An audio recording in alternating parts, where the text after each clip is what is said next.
এর ভিতরে তোমাদের কোন ঘাটটা ভালো লাগে একটু জানিও কমেন্ট করে।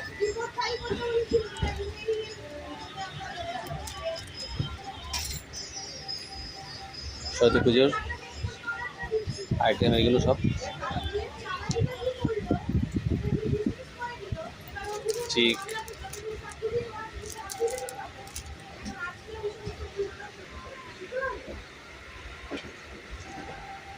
কেমন লাগছে তোমরা অবশ্যই জানিও কমেন্টে। এগুলো সব সরস্বতী পুজোর।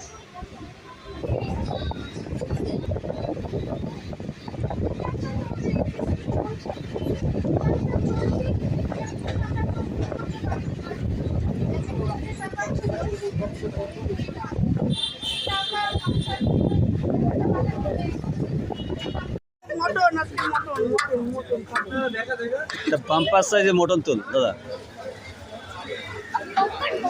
হ্যাঁ হ্যাঁ কই মাছের মতো লাফাচ্ছে কি লাইন দেখো ফিরে ফিরে।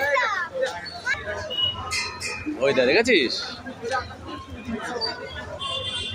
একদম তাজা তাজা কি বা ওইটা হচ্ছে তাজা। ওটা তাজা। হ্যাঁ ওর মধ্যে আবার মশলা। গন্ধে তো পেট ভরে যাচ্ছে বিরিয়ানি।